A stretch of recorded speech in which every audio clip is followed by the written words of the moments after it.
Here in the second part of the Akkadian Empire we will discuss about the dynasties of the Great Empire and find out about their monarchs and their contributions to Akkad's success. Here is the list of the great rulers of Akkad and the duration of their reign. Sargon 2334 to 2279 BC, 55 years. Rimesh 2279 to 2270 BC, 9 years. Manish-Tushu 2270 to 2255 BC, 15 years. Naram-Sin 2254 to 2218 BC, 36 years. Sharkali-Sheri 2153 to 2129 BC, 24 years. Sargon the Great. The name Sargon was a modern reading of Sheruken, which translates to the king is legitimate. It is possible that Sargon restored Akkad rather than built it. As stated in the king list, Sargon started out as a cupbearer to King Ur-Zababa of Kish. There is an Akkadian legend about Sargon, describing how he was brought up by a gardener, and later beloved by the goddess Ishtar. According to Sargon, or his scribes, the Akkadian Empire stretched from the Persian Gulf through modern-day Kuwait, Iraq, Jordan, Syria, possibly Lebanon, through the lower part of Asia to the Mediterranean Sea. The scope of the Akkad Empire is disputed. There is no doubt that Sargon the Great created the first multinational empire in the world, which means the empire had a complex network of several city-states under one unifying rule. Their texts justify that Sargon fought against the Sumerian cities of southern Babylonia, threw down city walls, took 50 ensis as prisoners, and cleansed his weapons in the sea. He is also said to have captured Lugalzagasi of Uruk, the former ruler of Umma, who had vigorously attacked Urukagina in Lagash. Sargon set a standard for later rulers, who attempted to follow his example or surpass his rulership. This marked a new era for human civilizations, and this basic blueprint is still observed in the modern era. It should also be noted that Sargon was not the first ruler to unite disparate cities and tribes under one rule. The king of Uruk, Lugalzagasi, had already accomplished this, though on a much smaller scale, under his own rule.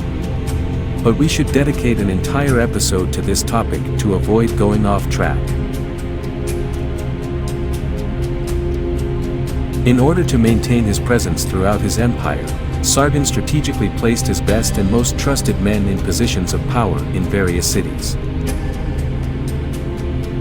Sargon also cleverly placed his daughter, Enheduanna, as high priestess of Inanna at Ur, and through her, he seems to have been able to manipulate religious and cultural affairs from afar.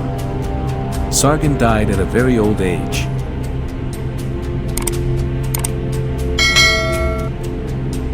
The inscriptions, preserved only in copies, of his son Rimesh are full of reports about battles fought in Sumer and Akkad. It is not known in detail how much Akkad wished to control the cities to the south and how much freedom had been left for the southern tribes, but they presumably clung tenaciously to their inherited local autonomy. From a practical point of view, it was probably in any case impossible to organize an empire that would embrace all Mesopotamia. Rimesh. Sargon reigned for 56 years and after his death was succeeded by his son Rimush, 2279 to 2271 BC, who maintained his father's policies closely.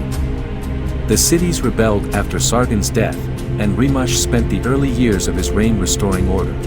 He campaigned against Elam, whom he defeated, and claimed in an inscription to bring great wealth back to Akkad. He ruled for only 9 years before he died and was succeeded by his brother Manish-Tushu.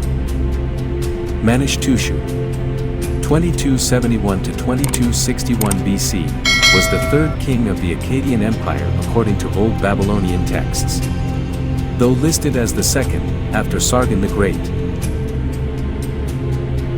He was the son of Sargon of Akkad and Queen Tashlultum, brother of Enheduanna, Rimesh, and Shuenlil, and the father of Naram-Sin.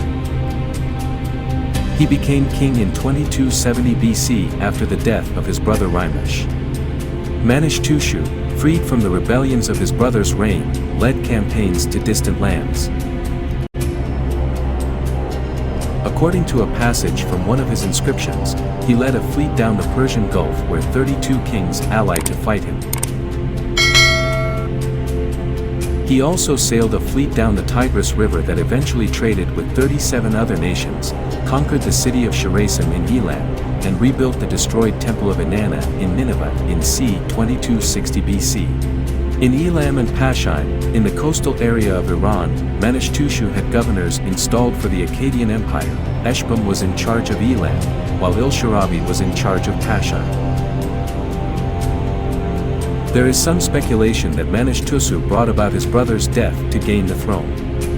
He also undertook great projects in construction throughout the empire and is thought to have ordered the construction of the Ishtar temple at Nineveh, which was considered a very impressive piece of architecture.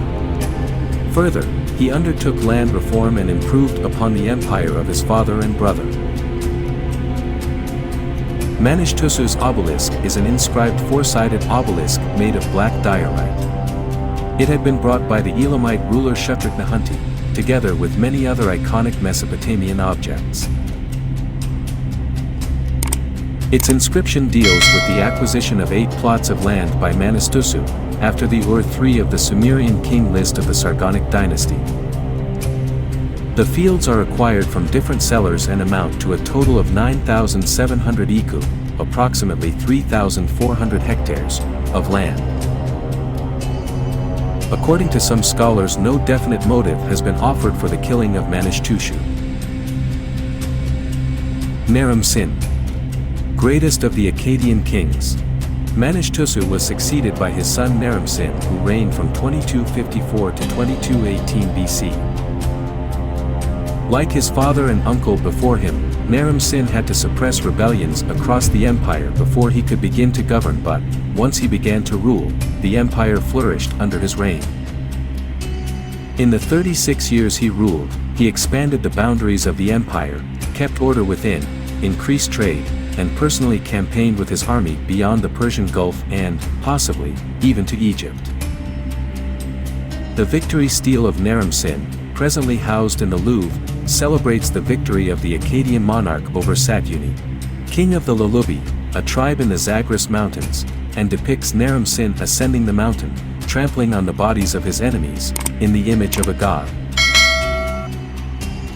Like his grandfather, he claimed himself king of the 4 quarters of the universe, but, in a bolder move, began writing his name with a sign designating himself a god on equal footing with any in the Mesopotamian pantheon.